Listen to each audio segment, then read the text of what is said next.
안녕하세요. 반갑습니다. 예. 시청자 여러분 안녕하세요. 성경사랑방, 성경으로 보는 사람 사는 이야기 백소영입니다.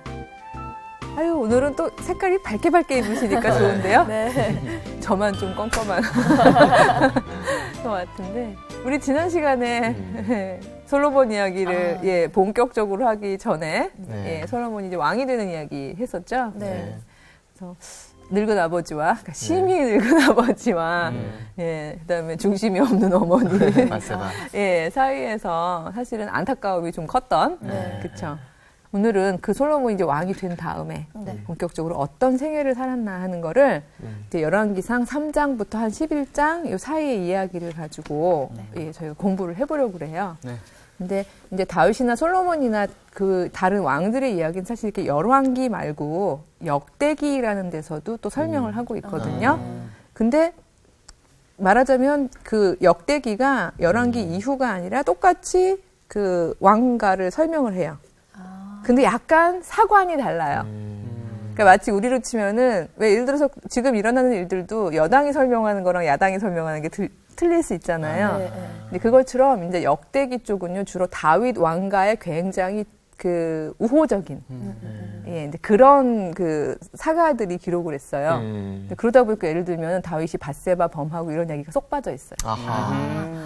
열왕기 쪽은 비교적 사무엘 상하랑 같이 쭉 이 야훼 왕 사상에 대해서 계속 생각을 하고 있으면서 쭉 서술하는 그런 내용들이거든요. 그렇기 때문에 여기 좀 더 균형이 있다고 생각을 해서 그래서 열왕기로 솔로몬을 살펴보려고 하는데요. 우리 공평하게, 공명정대하게 한번 솔로몬의 이야기를 살펴보도록 하겠습니다.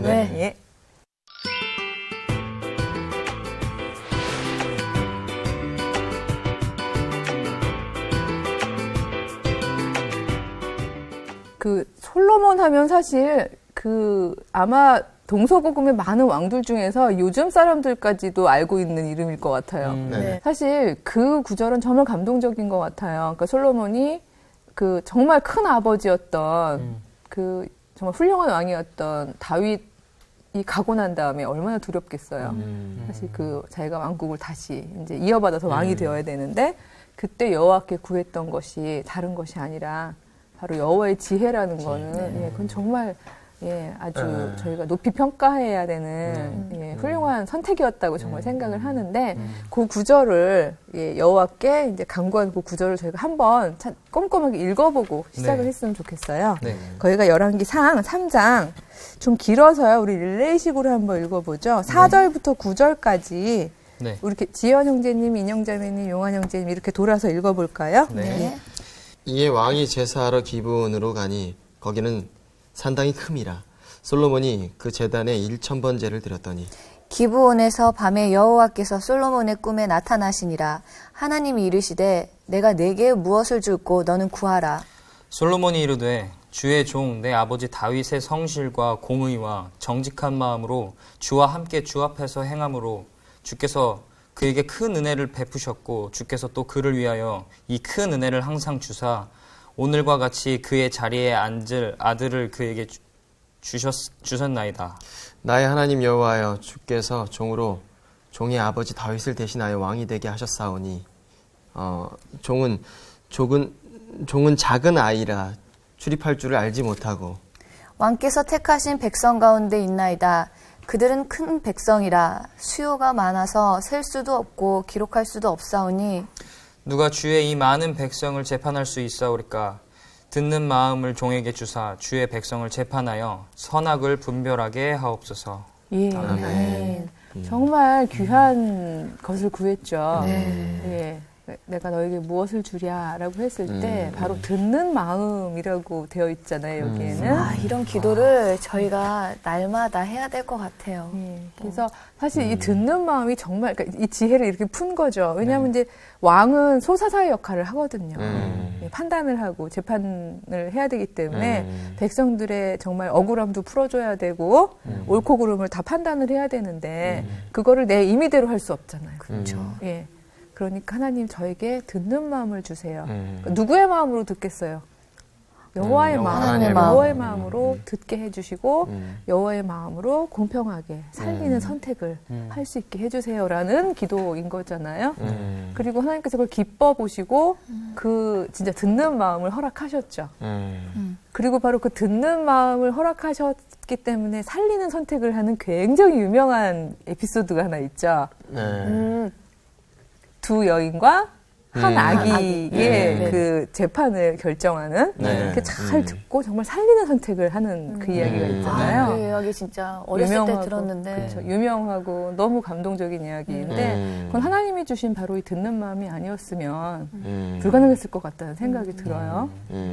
네. 그래서 여기서 말이에요. 제가 갑자기 급 제안을 합니다만은 상황극 한번 가보시죠. 오랜만에. 아하, 오랜만에 가나요? 오랜만에. 네. 아. 그럼 여인 1, 2, 솔로몬. 아, 네.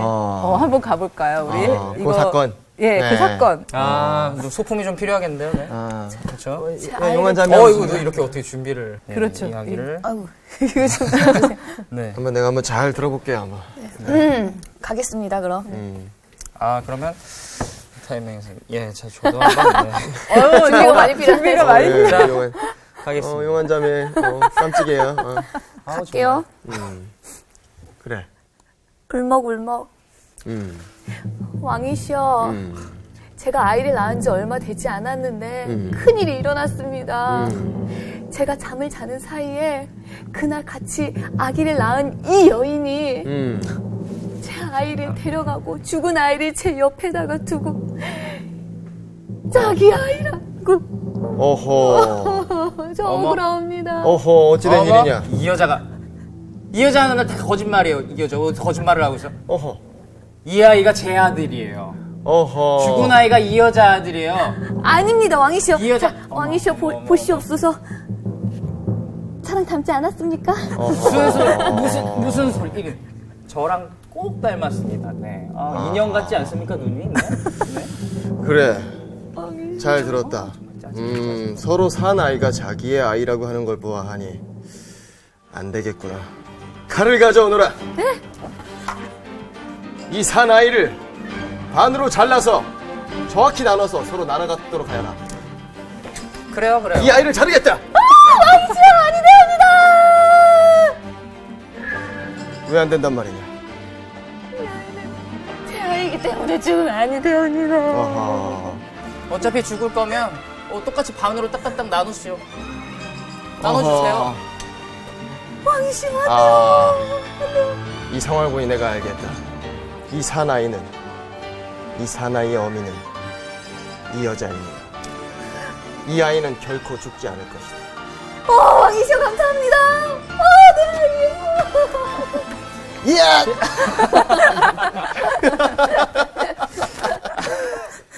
이쪽으로 야수는 안 했겠죠. 예. 이 세 분을 드라마 곡으로 보내드려야 될 것 같아요. 정말 혼신의 연기란 게 이런 거군요. 예. 저라도 그랬을 거예요. 그러니까 차라리 내가 이 아이를 포기하더라도 이 아이가 저 여인에게 가더라도 이 아이가 사는 것을 전 원합니다 했던 그 엄마의 애통하는 마음을 잘 듣고 지혜로운 선택을 한 거잖아요. 예, 이게 정말 살리는 선택. 여호와의 선택은 언제나 이렇게 살리는 선택인데 예, 그 듣는 마음이 바로 이렇게 잘 발휘되었던 이런 정말 선한 경우였죠. 이런 판결 뒤에 28절을 보면요. 네. 어떻게 이 부분을 정리하고 있냐면요. 온 이스라엘이 왕이 심리하여 판결함을 듣고 왕을 두려워하였으니 이는 하나님의 지혜가 그 속에 있어 판결함을 봄이더라. 이렇게 되어 있어요. 그러니까 이런 어떤 심리적인 이런 어떤 상황을 만들어가면서 이렇게 누가 진짜 엄마인지를 알아서 이렇게 하는 그 과정을 온 백성이 본 거잖아요. 그래서 정말 여호와께서 저와 함께 하시는구나. 저희가 저런 듣는 마음을 허락하시지 않았다면 어떻게 저런 지혜가 있을까? 라고 이제 모두가 감탄했다는 거잖아요. 예. 그러니까 사실 솔로몬이 계속 이런 마음을 정말 품었으면 얼마나 좋았을까. 저는 이 구절을 읽을 때마다 그렇게 항상 안타깝고 또 안타까운데 근데 슬픈 것은 우리가 다 알지만 솔로몬은 사실 이스라엘이 그 어떤 왕보다도 가장 부귀 영화를 누렸던 왕이고 실제로요, 이스라엘 역사를 통틀어서요, 늘 이스라엘은 약했기 때문에 강한 나라에 조공을 줘야 됐었거든요. 솔로몬 시절엔 조공을 받았어요. 와. 그 정도로 큰 이제 왕국을 이제 이루었던 이제 그런 왕이었음에도 불구하고 결국 저희가 알고 있지만 그 생애가 네. 하나님 보시기에 결과적으로는 좋지 못한.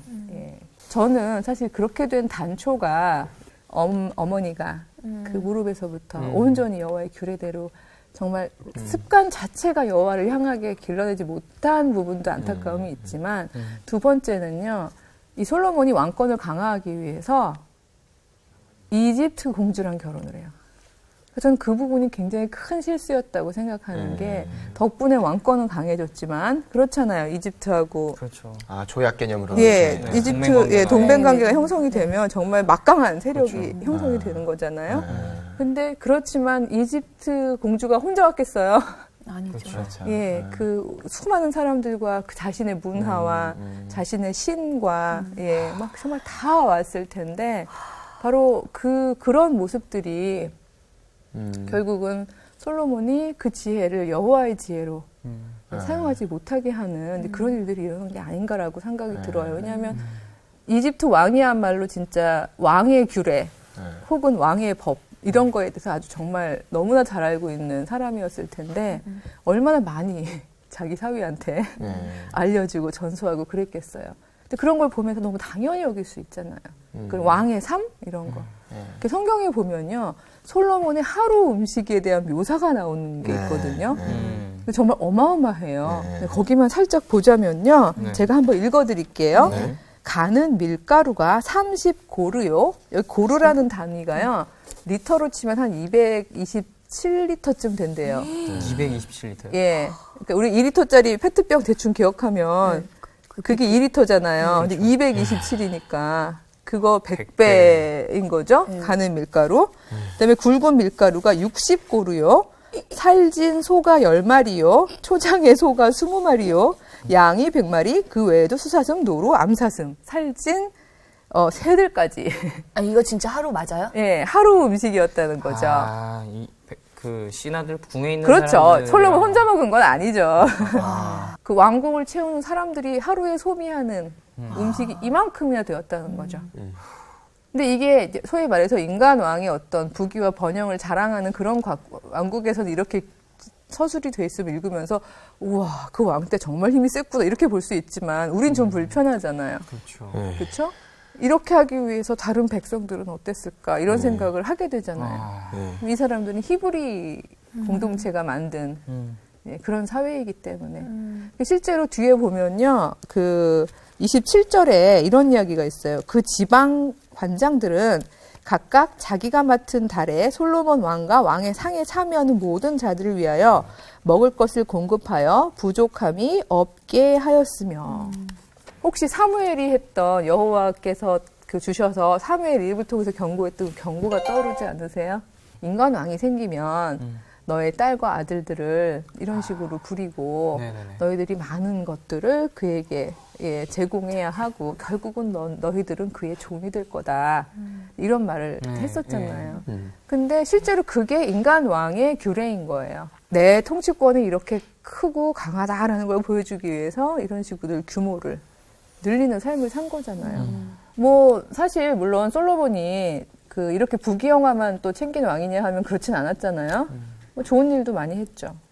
솔로몬 하면은 사실은 우리가 가장 높이 평가하는 신앙 안에서의 업적이 하나 있죠. 성전. 하나님의 성전. 예, 하나님의 성전을 물론 아버지가 약속하긴 했고 재료도 아버지가 다 준비했지만 그러니까 솔로몬도 분명히 잘한 점은 있었어요. 성전을 건축하고 그리고 무엇보다도 성전 건축하면서 그가 기도하는 기도 내용을 보면요. 솔로몬이 완전히 신앙이 없는 사람은 아니에요. 그래서 그 성전의 의미를 굉장히 정확하게 알고 있어요. 우리 지연 형제님께서 그 열왕기상 8장 38절에서 39절을 한번 읽어봐 주세요. 네. 한 사람이나 혹 주의 온 백성 이스라엘이 다 각각 자기의 마음의 재앙을 깨닫고 이 성전을 향하여 손을 펴고 무슨 기도나 무슨 간구를 하거든 주는 계신 곳 하늘에서 들으시고 사하시며 각 사람의 마음을 아시오니 그들의 모든 행위대로 행하사 갚으시옵소서. 주만 홀로 사람의 마음을 다 아심이니이다. 성전을 건축하고 이 성전의 의의 혹은 성전의 중요성을 이제 이렇게 사람들한테 얘기하고 기도하는 과정 중에서 이 성전은 무슨 집, 뭐 하는 집이다? 기도하는 집이다. 기도하고 간구하는 집이다라는 어떤 그 정체성을 분명히 하고 있죠. 그래서 심지어 이 성전에 와 있지 않더라도 이 성전을 향하여 기도하는 그들에게 여호와여 간구하소서, 간구를 들으소서 이렇게 얘기를 하는 건데 그 앞에 제가 이제 길어서 생략했지만 앞에 보면은요. 그 솔로몬이요 여호와께서 오로지 성전 안에만 갇혀 계신 분이 아니라는 걸 알아요. 그걸 그 신앙 고백을 하는 부분이 나와요. 여호와야 당신이 언제 여기만 계시겠습니까? 그럼에도 불구하고 저희들이 이걸 기도하는 집으로 이렇게 거룩하게 지어 놓았사오니 하나님께서 진짜 무소부재 어디든 계시다고 하지만 인간들이랑 그렇잖아요. 이렇게 마음을 모을 수 있는 어떤 한 공간이 있어야 사실은 간절함이 있을 때 그를 향하게 되잖아요. 그러니까 여호와 당신을 향한 바로 그런 공간으로 삼고자 하오니 저희들의 마음이 여기로 향했을 때 저희들의 기도와 간구를 들어주소서 하는 의미에서 사실 성전을 이제 짓게 됐거든요. 그래서 참 이 기도하는 집에 성전을 지었다는 거는 사실 솔로몬의 입장에서는 저는 그 마치 아기를 살렸던 그런 에피소드처럼 저희가 높게 평가해야 되는 신앙적으로 참 훌륭한 일이라고 생각을 해요. 근데 제가 자꾸 반전을 얘기하는데 근데 성전만 지었냐 솔로몬이. 자기 집도 지었죠. 그렇죠. 자기 집도 지었고 자기 집만 졌냐. 그 규모 그거 있잖아요. 이제 그 크기를 쭉 적어놓은 걸 이렇게 쭉 비교해 보면요. 성전 크기보다 왕궁 크기들이 훨씬 더 커요. 그래서 그러니까 아버지의 뜻을 이어서 성전도 지었지만 그리고 그게 기도하는 집이라는 것도 알고 여호와 신앙도 가지고 있지만 근데 이 왕의 삶도 못 버리는 거죠. 인간 왕의 삶. 예. 그래서 그런 흔적 중에 하나가요. 우리 인영자매님이 읽어주셨으면 좋겠는데 열왕기상 9장 23절, 24절을 한번 읽어봐 주세요. 솔로몬에게 이를 감독하는 우두머리 550명이 있어 일하는 백성을 다스렸더라. 바로의 딸이 다윗 성에서부터 올라와 솔로몬이 그를 위하여 건축한 궁에 이를 때에 솔로몬이 밀로를 건축하였더라. 예. 그러니까 여긴 지금 제가 그 위로 보면 건축한 건축물들이나 건축한 장소가 막 엄청 많이 나오거든요. 근데 그거 다 생략하고 지금 제가 두 구절만 읽은 건데요. 그러니까 바로의 딸이 우선은 건축할 자기 궁이 없어서 다윗성에 잠깐 머물렀었거든요. 근데 이제 집을 지어주는 거잖아요. 그를 위하여 건축한 궁에 이를 때라는 부분이 있는 거 보니까 화려하게 다 지어주고는 자 너의 궁이 이제 완성이 되었으니까 올라오렴. 이러니까 이제 바로의 딸이 올라왔던 얘기를 하고 있는 건데 그 앞부분에 보면요. 이를 감독하는 우두머리가 550이라고 돼 있죠. 네. 그래서 일하는 백성을 감독했다는 표현이 나오는데 이 장면 장소만 그대로 옮겨가면 이집트에서 이집트 감독관들이 있고요. 노예살이하는. 그 아래에 노예살이하던 히브리인들 생각나시죠? 예, 물론 그때처럼 심하게 감독은 안 했겠죠. 왕의 궁전을 짓기 위해서 일을 해야만 하는 이런 일들이 벌어지는 거죠. 그리고 그 뒤에 보면요, 11장 3절에 보면요, 이 숫자가 나오는 게 솔로몬이 이렇게 정비 말고도요, 후궁이 700명이고요, 첩이 300명이래요. 이거 다 거주해야 되잖아요? 어마어마하게 컸던 것 같은데. 그러게 말이에요. 그러니까 사실 그게 이 어떤 인간적인 면으로 볼 때는 우와 할 일들이지만 사실 우리가 쭉 살펴보았듯이 이 민족은요. 바벨탑을 쌓지 마라. 심지어 여리고 들어올 때요. 하나님께서 무너뜨린 그 여리고 성벽 쌓지 마라. 예, 인간적으로 너희들이 쌓지 마라. 그걸 쌓아가면서 다시 동족 간에 누군가를 노동을 시키고 누군가를 부리고 하는 그런 시스템을 만들지 마라 하고 엄중하게 하나님께서 경고를 하셨는데 그런 부분들을 자꾸 잊어버리고 예, 결국은 인간적인 성벽이나 아니면 왕궁이나 이런 것들을 지금 쌓고 있는 모습들이 보이는 거잖아요.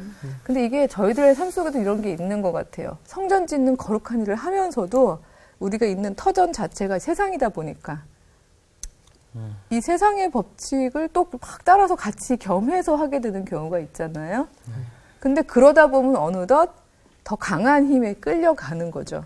균형 깨지고. 예, 균형도 깨지고 이게 양립하기 힘든 삶의 질서인데 이걸 두 개를 다 잡고 갈등하다 보면 어느덧 예, 정말 더 큰 인력이 큰 이 세상적 질서로 끌려가게 되는 일들이 생기는 것 같아요.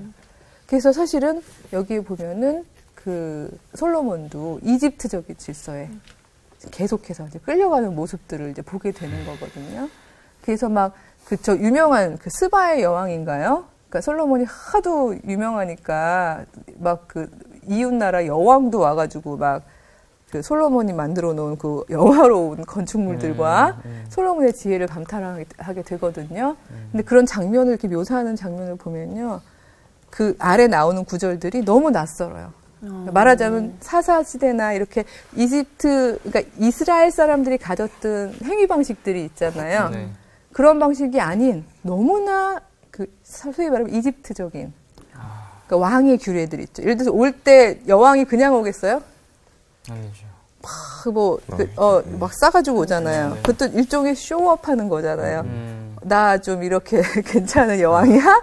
그리고 너를 이만큼 존중해? 하는 의미에서 그 리스트가 막 다 있는데요. 그렇게 많이 가져오고 또 받았으면 또 답례품으로 그렇죠.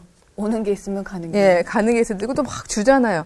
본인들은 우아하게 막 주고받고 하지만 그거 다 백성들이 또 그렇죠. 땀 흘리고 피 흘려가지고 다 걷고 모은 거잖아요. 네. 근데 근데 거기 보면 왕의 규례대로 이런 표현들이 되게 많아요. 그러니까 말하자면 여호와의 규례랑 굉장히 반대가 되는 왕의 규례와 여호와의 규례가 솔로몬의 인생 가운데에 계속 같이 공존하면서 이렇게 있는 거죠. 그래서 이제 나중에는 점점 가면 갈수록 여호와의 규례는 점점 솔로몬에게 요즘에 애들 유행하는 말로 아웃 오브 안중이 없어지고 점점 왕의 규례만 솔로몬에게 들어오는 이런 일들이 생기는 거죠. 그리고 사실은 제가 늘 그림으로도 그리고 얘기했죠. 이 두 질서가 병립 가능한 질서가 아니거든요. 네. 하나는 수직적 질서고 하나는 수평적 질서인데 이거 해보시면 알지만 갑자기 제가 개그인가요? 왜? 그런 거 있죠. 어른들 하실 때 보면 이렇게도 하시고 이렇게 하시고 그러는데 이 두 개가 절대로 같이 동시에 진행될 수 없는 질서이고 그래서 이스라엘 사람들은 우린 대안적으로 살 거다. 우리는 어쩔 수 없어서 왕을 타협하지만 우린 대안적으로 살 거다. 이걸 끊임없이 고백했던 민족이잖아요. 근데 바로 그 대안이 희미해지는 거죠. 그러니까 사실은 하나님도 아셨던 것 같아요. 이렇게 이스라엘이 결국은 왕을 요구하게 될 거고, 왕이 권력을 가지게 되면 어떤 일을 벌이게 될 거고, 그걸 다 아셨던지 신명기에 이런 아주 정말 깨알 같은 애절한 부탁도 하셨거든요. 거기가 우리 용환 형제님이 읽어주시면 좋겠는데요. 네. 신명기에 네. 17장에 14절하고 17절. 예. 네가 네 하나님 여호와께서 내게 주시는 땅에 이르러 그 땅을 차지하고 거주할 때에 만일 우리도 우리 주위의 모든 민족들 같이 우리 위에 왕을 세워야겠다는 생각이 나거든. 그에게 아내를 많이 두어 그의 마음이 미혹되게 하지 말 것이며 자기를 위하여 금을 많이 쌓지 말 것이니라. 예, 아멘. 정말 그 땅에 이르러서 차지하고 살면서 야 우리도 우리 주위의 모든 다른 민족들처럼 왕을 세우자라는 마음이 생기거든까지. 그러니까 인간을 너무 잘 아시는 거죠. 사람이 그렇잖아요. 정착할 땅이 없을 때는 다른 거 다 필요 없고 대안적으로 살게요. 저희는 정말 여호와만 왕으로 모시고 살게요. 땅만 주세요. 이랬다가 근데 땅이 주어지고 정착이 되고 거기서의 삶이 이제 편안해지면 그 다음에 다른 걸 당연히 꿈꾸겠지. 이걸 아셨기 때문에 그래서 너희가 주변을 돌아보고 우리도 저렇게 살고 싶어 라는 생각이 들거든. 그럼에도 불구하고 너희들의 왕은 이웃나라 왕들처럼 하지 마라. 여기서 많은 아내를 두지 마라. 근데 이 이야기는 사적 부분이 아니잖아요. 많은 아내를 두었을 때 생겨날 수 있는 여러 가지 이야기들, 문제점들을 다 알고서 하는 이야기인 거잖아요. 그래서 소위 말해서 여기 미혹하다는 표현이 써여 있습니다만은 더구나 이 당시의 왕들의 규례는요, 자기네 자국민들의 그 여자들 중에서 이렇게 아내를 뽑는 것보다는 일종의 조약 체결처럼 이방 여인들을 많이 데려오게 되고 이방의 상류층 여자들을 그러다 보면 그 문화가 막 섞이고 그래서 사실 그 여호와 신앙 자체가 막 흐려지고 종교적으로 굉장한 혼합주의가 팽배할 수밖에 없는 거잖아요. 근데 이게 너무 자명하니까 이거를 그렇게 하지 말라고 하신 부탁이 하나 있었고 또 뒤에는 너를 위해서 은금을 쌓지 말라고 되어 있는데 이 두 가지 다 솔로몬은 한 거잖아요. 열심히 했죠. 열심히 했죠. 예. 솔로몬의 영광, 영화 이런 말이 있을 정도로 이걸 굉장히 열심히 했잖아요.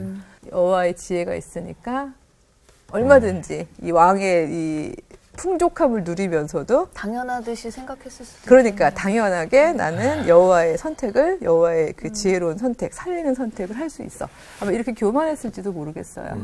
그렇지 않다는 이야기가 그 열왕기상의 가장 마지막 장에서 묘사가 되는 게요. 하나님께서 결국은 그렇게 안타까운 마음으로 솔로몬을 보시다가 솔로몬을 버리기로 결심을 하세요. 내가 너를 2번이나 꿈에 나타나서 나의 말을 전해주고 나의 규례를 너에게 주는데도 네가 이렇게 사는구나 하면서 결국은 솔로몬을 버리고요.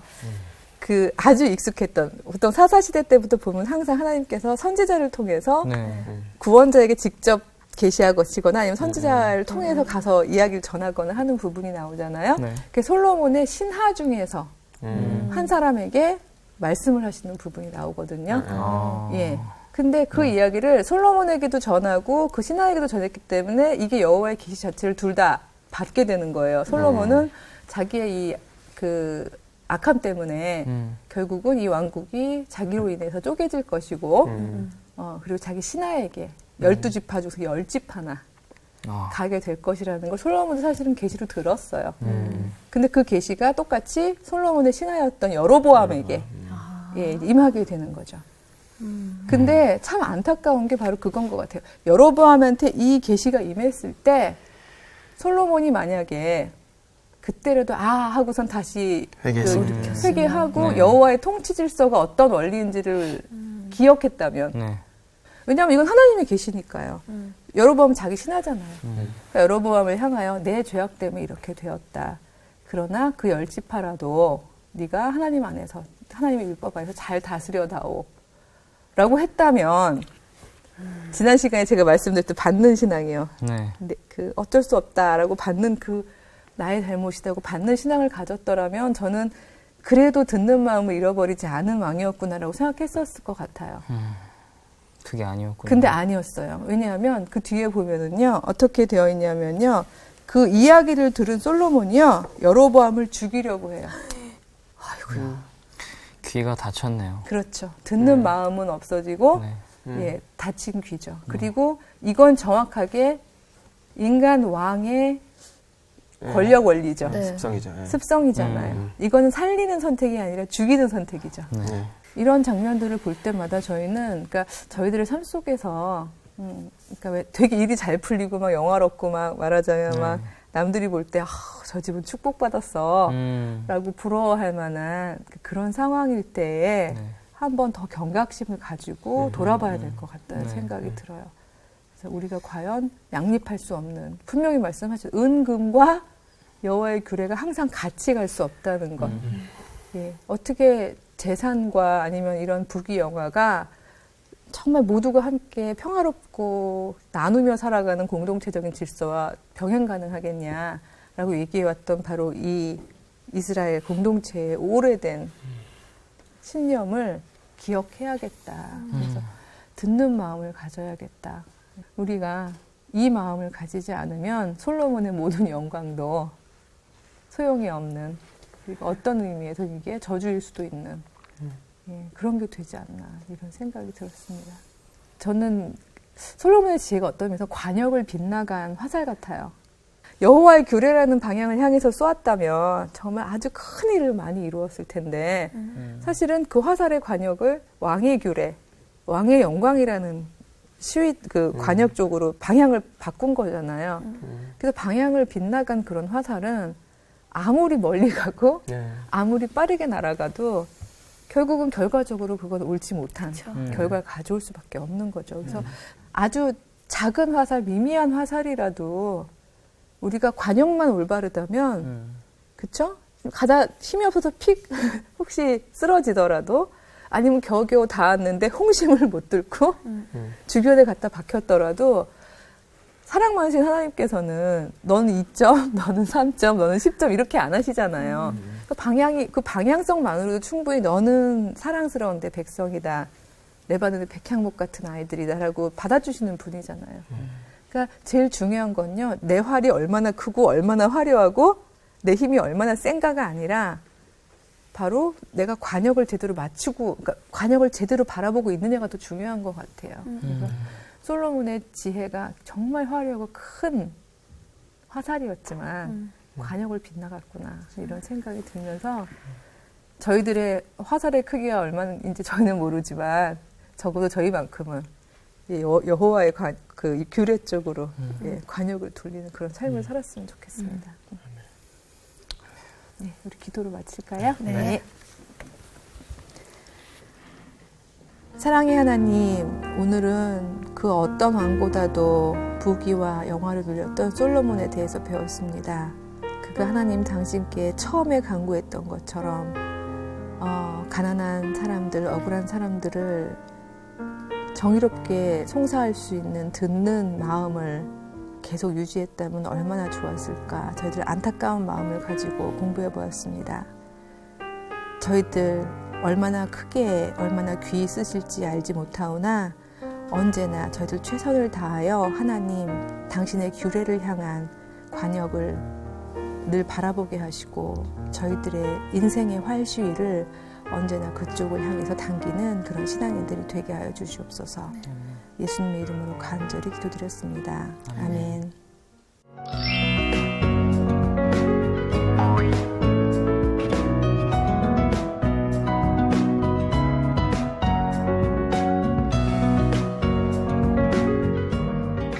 성경사랑방, 성경으로 보는 사람 사는 이야기 오늘 시간을 마치겠습니다. 안녕히 계십시오.